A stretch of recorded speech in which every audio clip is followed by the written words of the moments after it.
those schools on their campuses. Or you could actually use part of their land and use at least rental income to support the infrastructures of those schools.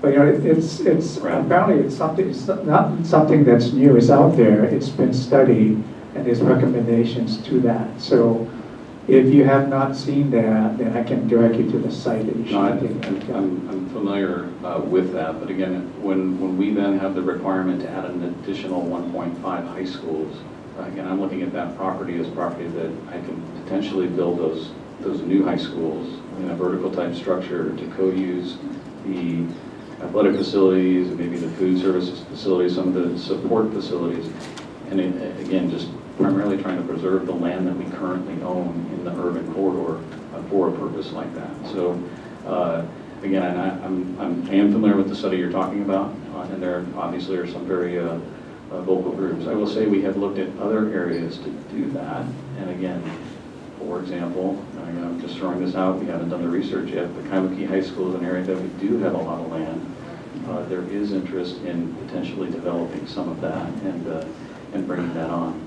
We were trying to do the first 3 projects that I've already mentioned as far as Act 155 is concerned, with again the high site looking at potential properties like Kalihi High School. Right. And so you had mentioned that you report to the legislature on Act 155. Does that come to the board at all? The actual report does not come through the board. We'd be happy to provide that to you, or but no, and again, it's something that we work directly with the ledge to provide. Again, we provide. My office alone has probably provided 20 reports this year to the ledge before the ledge season started. Yeah, I would like to request the chair that we agendize this for the next meeting. That we get a complete update on Act 155, what we're doing, where we are, and how that impacts our impact fees. Okay.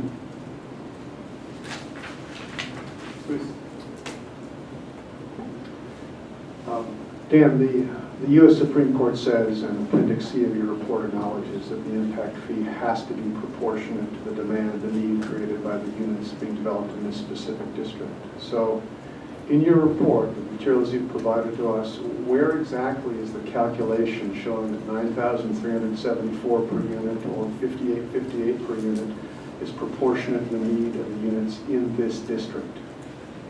And that's based off of the student generation rate. And in one of our previous, it's going to take me a second to find it, but again, in the presentation we gave last time, and in the initial presentation that we gave back in April, we showed how we arrived at that 1 student per 8, and it's on page 9 of the original report, and you can see the actual that 1 student per 8 units, if you will, equates to and the way they break it out is number of public school students per 100 units. And on that chart, you can see that we're at 12 is what that 1 student per 8 units equates to. So we're saying 12 students per 100 units. And if you can see on that again, that puts us between basically Kaka'ako area and Nahana Street as it currently is. And again, we feel like that's a very conservative number as far as we have to base it off of what we currently have. But where is the dollar calculation that you come up with the 93.74 and 58.58? Because again, if this is challenged in court, a judge is not going to hunt and peck through the report. So where is that? I can certainly get it to you. I mean, it is in this 42-page report, but it was also in the brief that we gave last January 10th. I don't want to spend time on that. Have you consulted with and obtained an opinion from the Attorney General that this calculation, wherever it is sufficient to satisfy the constitutional requirements? I will say this was coordinated. Again, the initial package, as well as again our recent coordination, was coordinated through the AG, and the AG was definitely aware. Our AGs were definitely aware of how we arrived at this. Respectfully, Dan, that wasn't my question. My question was, have you obtained an opinion from the Attorney General that this calculation, this impact fee meets the constitutional requirements? I may call up Heidi Meeker here as well. She's been one of the primary ones coordinating, just to make sure that I don't.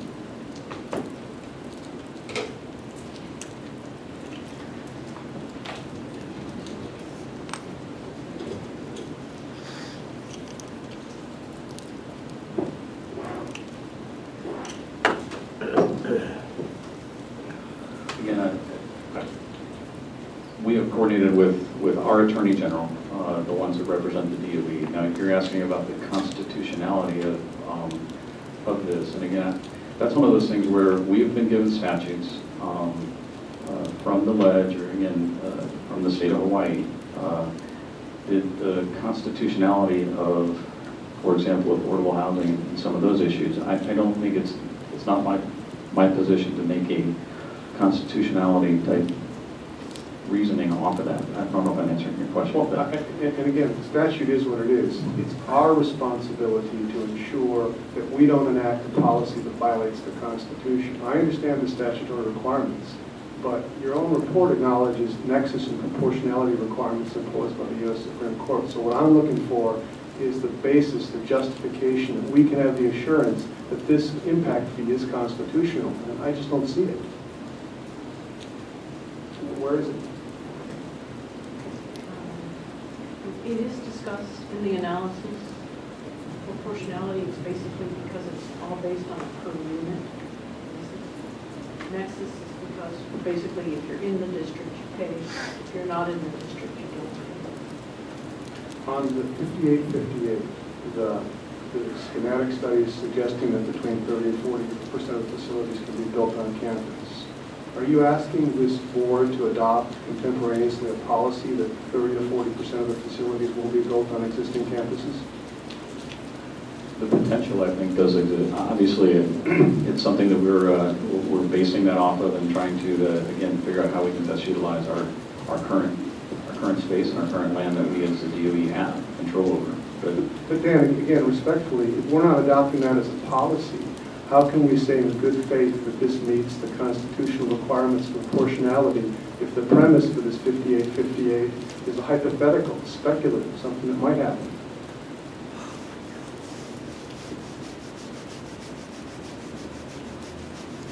I'm not sure exactly how to answer that, to be honest.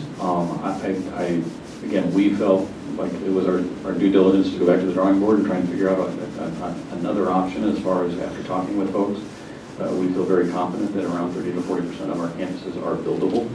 I can't forecast what's going to happen 20, 30 years from now as far as what will happen. And I don't know that we don't really, again, come to the board for approvals as we build schools. I mean, it's not necessarily part of, I mean, we do operations, and I don't know that there's necessarily a policy on individual schools and where we build schools or what. I mean, if we want to create it, I guess we can do that. But one last question on the statute.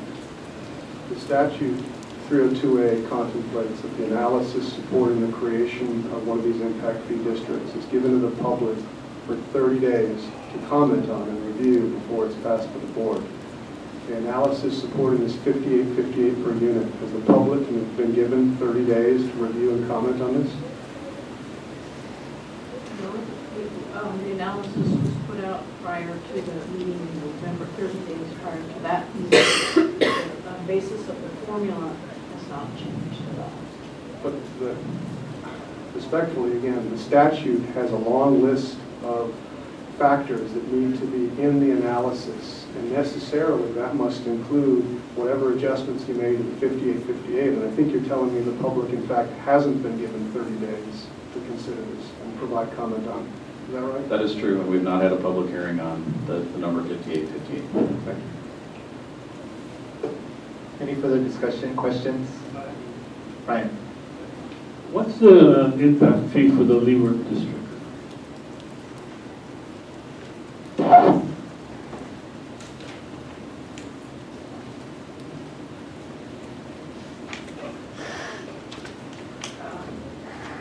For both construction and a fee in lieu, so basically the all cash amount. For single family homes, it's $5,000. $504, and for the multifamily, it's $4,334.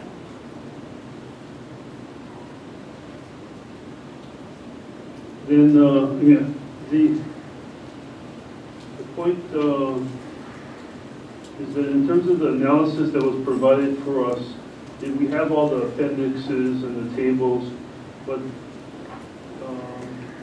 I didn't see how you added up the 9374. Did I miss it? I mean, the 9374 is the proposal, but is there a calculation showing how you got, I mean, you discuss all of the various components, but there's no table adding it all up, or did I miss that? In this section about how the fee works. How the impact fee works, yeah, I see that. What page is, what page was this?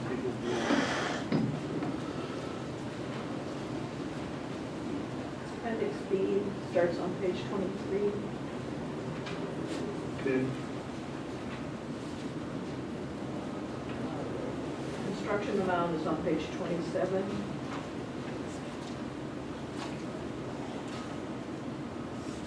The fee in lieu of land is on page 25.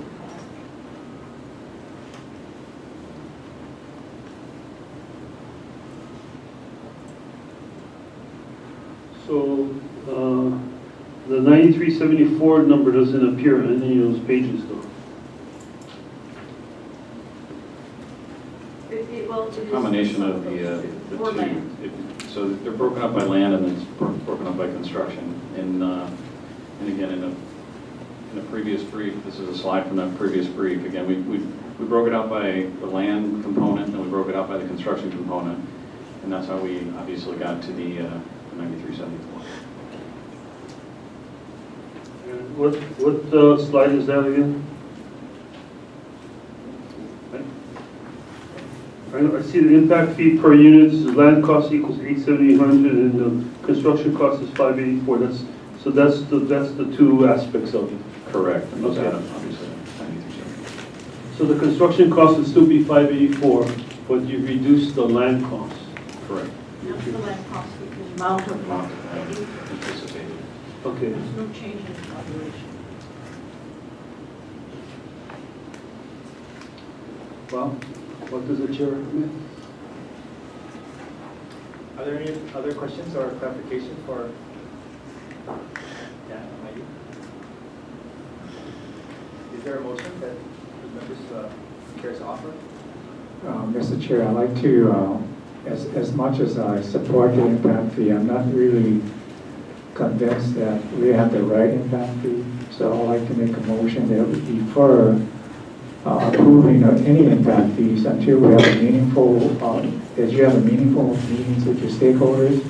Testimonies provided shows that the meetings were not as productive as it should be. Also, I would like to see how Act 155 played in your decision on the impact fees, because your explanation didn't address the schools, but addressed the empty properties. So I'd like to see that included. So my recommendation, my motion is to defer. Is there a second? 3 months. No second. Second. Are there any discussion? Is there any discussion or amendments? One point, in addition to what Mr. Glenmore said, his concerns I share completely. I also would like, during that time period, as the process evolves, that the department consults specifically with the Attorney General to determine, when they come up with both the fee amount and a calculation, that the Attorney General is comfortable that it is defensible under the constitutional requirements.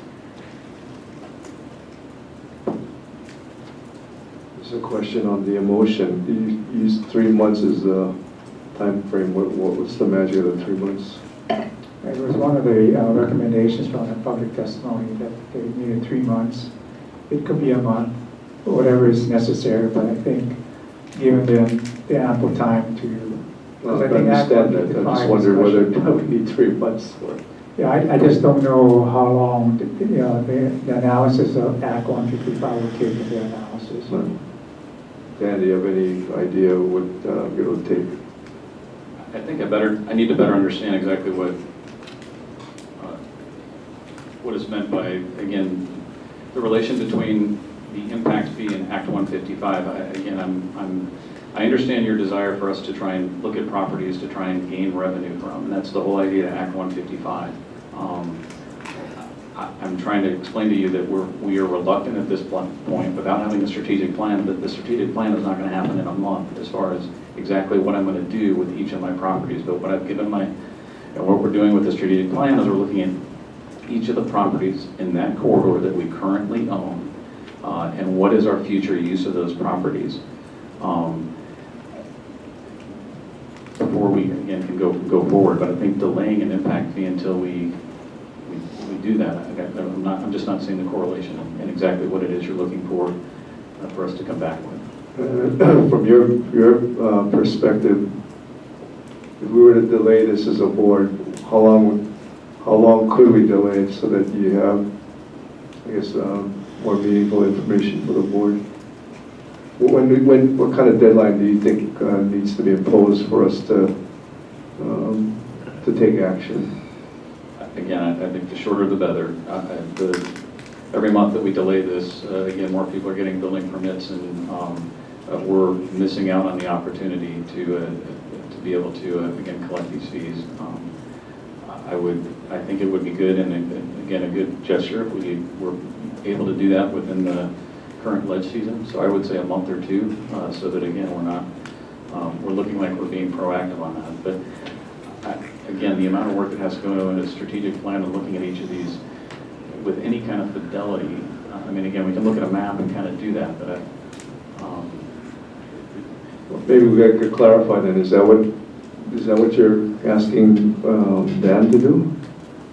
Strategic plan. No, I'm asking him to look at Act 155. They had 3 years basically to identify properties. 5 properties, pick 3. You pick 3 non-school properties. I thought this would be a great opportunity for them to look at the TOD impact zone, because we are required to build new schools there. So this is an opportunity for us to see if we can update our schools, maybe co-locate schools, get some land that we can lease to get revenues in. So this would be an exercise that I thought would have taken place, but it hasn't. So I'm asking them to please take a look at that, because it is generating revenues for us. Maybe one thing we need to do is provide them more guidance on what we're looking for then. Because clearly Dan is looking at it as a comprehensive strategic plan, which would take a lot longer period of time. If we narrow the scope down, I think it would be, maybe it can be accomplished, but I don't know what the scope is right now either. But I think Dan's struggling to understand the scope of what we're asking him to do. correct. And we'd be happy to give you an update on the Act 155. Again, the report is out there, and we'll follow up with that with the board, executive director, to make sure that, again, we distribute that, what we just reported to the ledge as well. Right.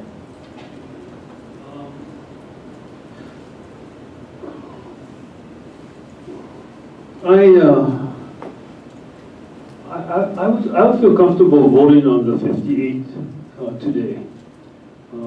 I probably would have voted for the 9374 if there was support for that as well, because I think that their calculations are rather conservative, and I think in the long run very low, but our needs are great. So I would be voting against the deferral, because I think we need to take action sooner rather than later.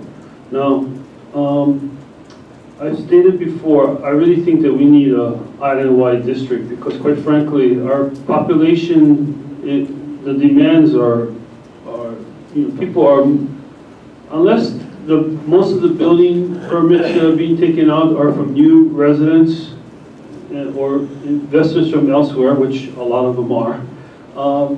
Then really what we're talking about is our citizens being able to finance and maybe purchase their first unit or purchase a home, and they're actually paying for choosing to live in a particular area versus living somewhere else where there is no district.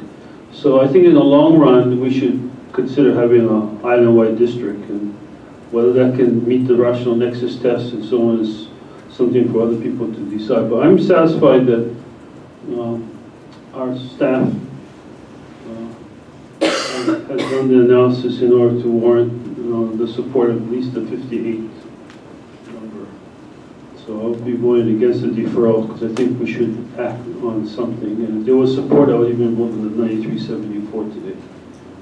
Further discussion? Just one other point. Obviously, I have some requirements as to whether this meets the legal requirements of the Constitution. But to be frank, I was also very disappointed when we asked for them to meet with stakeholders that there was not meaningful meeting, meaningful dialogue. Meaningful dialogue is not having one meeting and then not having no further communication with them. So I'm not beholden to whether it's 30 days, 60 days, or 90 days, but what I want to see is meaningful dialogue between the department and the stakeholders. Just in defense, again, I don't want to sound defensive, but we did meet individually, for example, with every stakeholder that wanted to meet with us. We did not hold a joint meeting or, again, a public hearing per se again, but we certainly engaged each of those different organizations and did that individually and again, had a very good, at times heated discussions with each of them. Further discussion? Fine. I'd be voting in for a deferral, but I don't think we need to defer it for 3 months. I think there's certain things that we need to, again, as a board or as this committee needs to provide them guidance on. And then I think we're going to need more time. But having said that, again, I want to make sure that we as a committee understand what we're expecting from them. And if it's things like meaningful dialogue, maybe they can provide us more color on what that dialogue was, rather than the fact that it was just one meeting. The constitutional issue, I don't know how long an AGE response is going to be obtained. And I think we have to be practical about this as well. But it seems like there are enough questions that require, or that begs the question of whether or not we can effectively take action today. Okay, so there's no other discussion on the motion. The motion on the Can we move to amend the motion from 90 days to? I'd like it sooner than the 90 days. I move to amend the motion to make it the call of the chair. But no. Can't hear. The discussion of the chair can put it on the next agenda or something. I move amend to 9 days to the call of the chair, but no later than 90 days. Okay, and technically, I don't know that Bruce's suggestion was incorporated into the motion, so would you like to include that in your amendment as well, the constitutional, the opinion on the constitutionality of the... And that I asked the chair to request from the Attorney General an opinion. So with that, assuming there are no objections from the Moana the second, we'll go ahead and entertain the motion to defer. Okay? All those in favor, please say aye. Aye. Any opposed? I made that motion to amend, so I don't know. Okay, so we'll, with that, we'll I guess the action on the part of this committee is to go ahead and defer until the call of the chair as far as receipt of those follow-up pieces of information that the committee is interested in.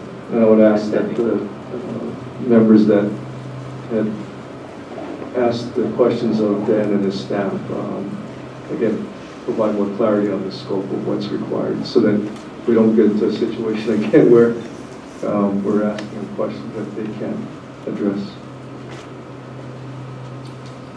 Okay. Thank you very much, Dan.